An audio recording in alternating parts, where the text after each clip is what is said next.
What I thought I'd do is show you guys a real quick, easy way of making some cured eggs. Right here I have some salmon eggs. We got these today. I just got done fishing over on the Columbia River. And so I've got these eggs I'm going to go through and kind of show you the process that I do for curing up some eggs. I'll probably try to set these up so that I can use them for fall Chinook on the Alsea River. And I know they're not very big yet. The fish was so fresh that the eggs hadn't really gotten larger yet, so kind of a tight skein egg. But let me go through the process and show you what it looks like and how I do it. Basically, you've got a skein of eggs here, and inside is all like eggs, and if you flip it over, there's kind of like a little skin on the outside there, and that skin is like a little membrane that kind of holds all those eggs in place. And I've got two of them. Every fish should have two of these. The way I do it, step number one, you got to use your wife's best pair of scissors, because if not, then you ain't living. And not only does it cut good, and it doesn't cause like tears in this membrane, but it just cuts really sharply. And when your wife gets home and finds out that you've been doing it with her scissors, she'll be able to cut you somehow. Chop, chop. Just kidding. Don't make your wife mad. You'd have a hard time going and do any more fishing, so don't do that. So step one that I do is I want to take some sort of a cure. I kind of like this borax of fire cure. I had a few others that I really liked as well. But I'm going to do just this only today. Just make some borax fire cure. And you can buy this is from Potski's Bait. You want to kind of coat these eggs with that. And when you're done coating the eggs, what I do is I use what's called the quart jar method, or any jar that fits the set of eggs. And these eggs will all fit in this little jar. I like the wide mouth version of the jar, just so that you can get the eggs in and out easier.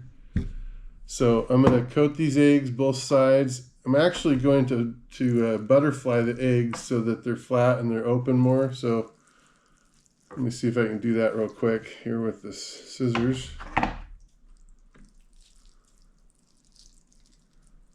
Man, I must have been using these scissors too much because they're not very good. All right, close enough. Okay. So we got that one. I'm going to do the same thing on this one. Just kind of opening the skein so that they're more receptive of the sprinkling of the cure. Right? If you put the cure on and it doesn't even get into the eggs very far, then your eggs won't get cured very well. So that's what we're doing.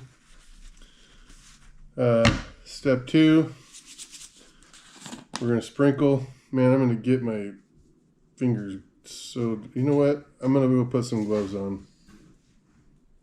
I'm just going to sprinkle it on this one side. And I'm going to get some gloves so I can handle this a little bit better. If I don't, my hands are going to be completely pink. And I don't want pink fingers. So, 1 second.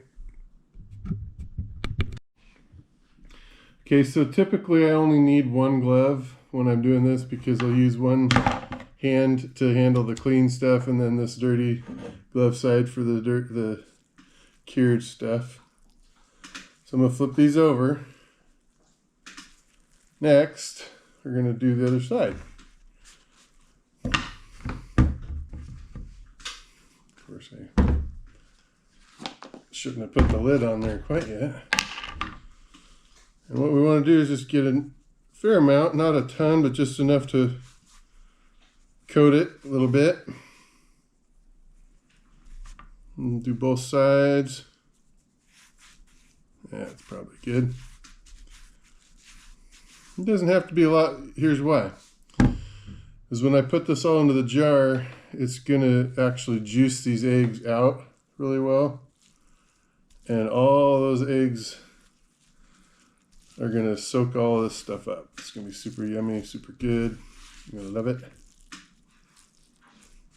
I might add a little bit more in here. Sometimes you want to like massage this stuff in here by,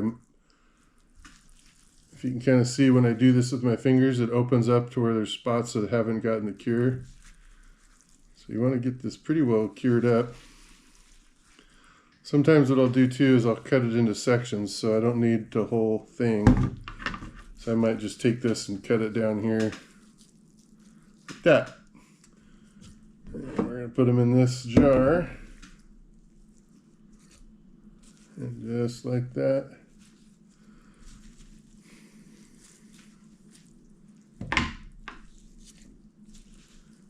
There you go. Maybe you do a little bit more on the top.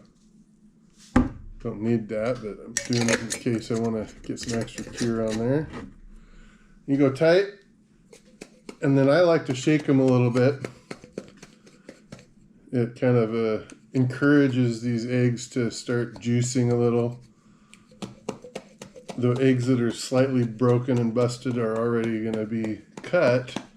By doing this, it just causes it to juice that juice of the egg out a little bit. Helps mix up this cure. So that's what I do. And then typically, I would say maybe in about an hour, come check on it, and there should be like maybe that much juice on the bottom that has come out of the eggs. And these eggs are going to firm up, and that's what's going to help it be easier to fish with because they're cured and they don't fall off as easily, and fish can bite them a few times without completely ripping them off the hook. So do that, and then maybe I'll spend I don't know, typically whenever I've done this, it's like fall time because I've caught a lot like fall Chinook, and I'll just sit there while I'm watching the football game or something, and I'll just kind of be rolling it and agitating it a little bit. To me, that's what I do. You don't have to do that, but it gives me something to do while I'm watching a football game. And then you just want to store it. Maybe overnight, you leave it in the fridge like that. When you get up in the morning, you flip it over. So you're kind of letting that juice kind of travel around inside that jar. After about a day of sitting in that juice and in that jar, these eggs are going to be cured and ready to fish.